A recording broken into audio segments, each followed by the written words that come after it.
Review of Saripodhaa Sanivaaram. Back to back super హిట్స్తో super ఫామ్లో ఉన్న నాని గారు అంటే సుందరానికి మూవీతో కమర్షియల్ ఫ్లాప్ ఇచ్చిన వివేక్ ఆత్రేయ గారిని నమ్మి ఈ సరిపోదా శనివారంతో సెకండ్ ఛాన్స్ ఇచ్చారు. మరి నాని గారు వివేక్ గారి మీద పెట్టుకున్న నమ్మకాన్ని ఆయన నిలబెట్టుకున్నారా లేదా అనేది మూవీ చూసాక నా ఒపీనియన్లో చెప్పాలంటే ఆన్య హ్యాట్రిక్ మీద ఉన్న నాని గారికి ఈ సినిమాతో హ్యాట్రిక్ ఇచ్చేశారు. మూవీ అయితే నాకు నచ్చింది. ఒక సింపుల్ స్టోరీ లైన్ని 2 గంటల 54 నిమిషాలు జస్ట్ ఇంట్రెస్టింగ్ సీన్స్తో తీసుకెళ్ళడం అనేది ఎవ్వరికీ అంత ఈజీ కాదు. బట్ వివేక్ గారు did a very good job.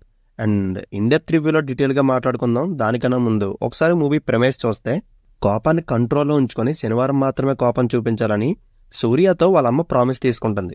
మరి ఇలాంటి యాంగ్రీ ఇష్యూ ఉన్న సూర్య సిఐ దయాతో ఎందుకు కాన్ఫ్లిక్ట్లోకి దిగాడు, అసలు ఈ సోకులపాలెం మ్యాటర్ ఏంటి, ఇదంతా తెలుసుకోవాలంటే మూవీ చూడాలి. యాక్చువల్గా వివేక్ గారు లాస్ట్ మూవీ అంటే సుందరానికి లానే ఇందులో కూడా ఒక ఇంట్రెస్టింగ్ పాయింట్ తీసుకుని దాన్ని తన స్టైల్ ఆఫ్ స్క్రీన్ ప్లేతో ఎంగేజ్ చేయాలనుకున్నారు. బట్ ఈసారి యాక్షన్ ఎంటర్టైనర్ జోనర్ తీసుకున్నారు.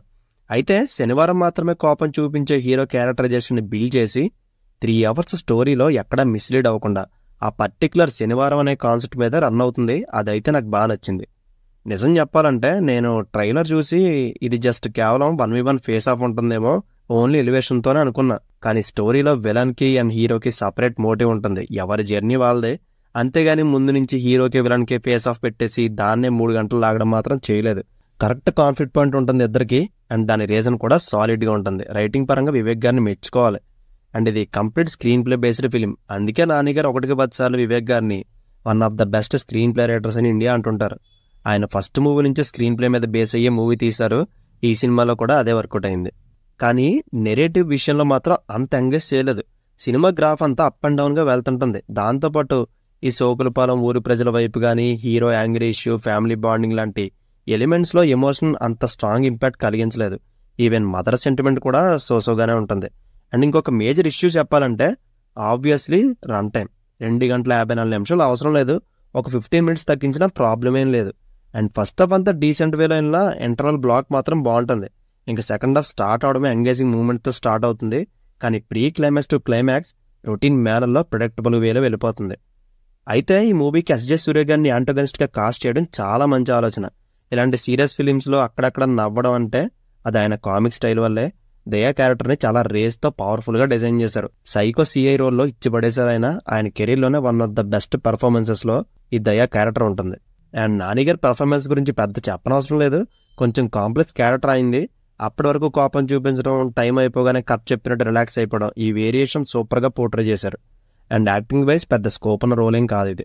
ఇంకా ప్రియాంక గారి రోల్ కేవలం హీరోయిన్ మాత్రమే కాదు, స్టోరీని డ్రైవ్ చేయడానికి కీ ఫ్యాక్టర్ ఆమె. అండ్ ఇంకా సాయి కుమార్ గారు తన ఫాదర్ రోల్కి జస్టిఫై చేశారు. బట్ మురళీ శర్మ గారి క్యారెక్టర్నే అంత వాడుకోలేదు అనిపించింది. ఇంకా తమిళ యాక్టర్స్ అదితి బాలన్ గారి ప్లేస్లో ఎవరినైనా తీసుకోవచ్చు. ప్రత్యేకంగా ఈ రోల్కి ఆమెను ఎందుకు సెలెక్ట్ చేసుకున్నారో తెలియలేదు. పెద్ద ఇంపాక్ట్ఫుల్ రోల్ ఏం కాదు అది. అయితే కాస్టింగ్, డైరెక్షన్ ఇవే కాకుండా ఈ మూవీని సాలిడ్గా నిలబెట్టింది మాత్రం music director Jakes Bejoy and cinematographer G Murali. వీళ్ళిద్దరు పనితనం స్క్రీన్ మీద వేరే లెవెల్ ఉంటుంది. చిన్న చిన్న సీన్స్లో జేక్స్ బిజాయ్ గారి బీజిఎం మాత్రం నెక్స్ట్ లెవెల్ అంతే. అండ్ సినిమాటోగ్రఫీ కానీ కలర్ గ్రేడింగ్ కానీ అదిరిపోతుంది విజువల్గా. టెక్నికల్గా మాత్రం సినిమా టాప్ నాచ్ అంతే. So that's it guys. Saripodhaa Sanivaaram movie మీద నా ఒపీనియన్ ఇది. థియేట్రికల్ ఎక్స్పీరియన్స్ చేయండి. కొంచెం స్లో నేరేషన్తో ఉంటుంది. బట్ మనం రెగ్యులర్గా చూసే కమర్షియల్ ఫిలిమ్స్లో కాకుండా ఒక డిఫరెంట్ ప్రెజెంటేషన్ ఉంటుంది. అండ్ అడల్ట్ కంటెంట్ అనేది ఉండదు. Don't miss it in theatres. And ఫైనల్గా ఈ మూవీకి నేను ఇస్తున్న rating 3/5. So see you in the next video. Take care friends and thank you.